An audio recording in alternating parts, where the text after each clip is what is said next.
আসসালামু আলাইকুম। আশা করি সকলে ভালো আছেন। আমি আলহামদুলিল্লাহ ভালো আছি।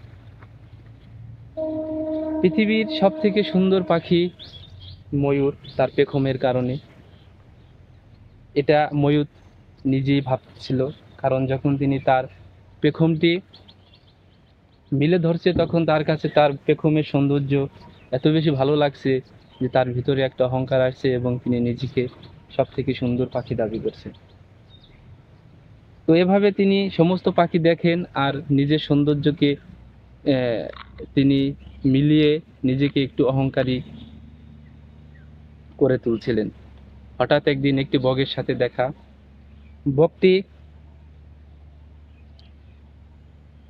মাছ ধরতেছিলেন এবং পাখি এই ময়ূরটি তার পাশে থেকে তার পেখম ছড়িয়ে দিয়ে তিনি বললেন যে, দেখো আমার পেখমের কি সৌন্দর্য, আর তুমি এই কুৎসিত পাখনা নিয়ে তুমি কিভাবে থাকো?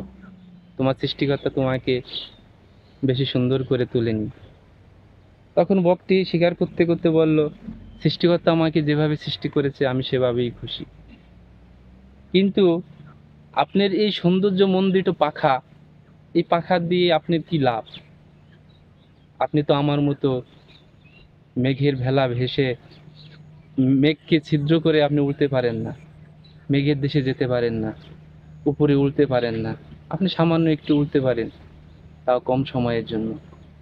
তা আপনার এই সৌন্দর্য মণ্ডিত পাখা দিয়ে আপনি কি করবেন যদি আপনি নিজে তা ব্যবহার করতে না পারেন?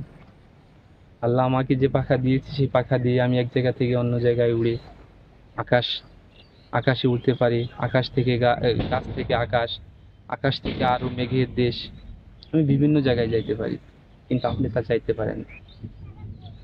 তখন ময়ূরটা আসলে কিছুটা বুঝলো যে ঠিকই তো, আমার এই সৌন্দর্য দিয়ে তো আমি কখনো উপরে উঠতে পারি না, এক জায়গা থেকে অন্য জায়গায় উড়ে যেতে পারি না, তাহলে তো বগের পাখায় সৌন্দর্য না থাকলেও তা কার্যকরী।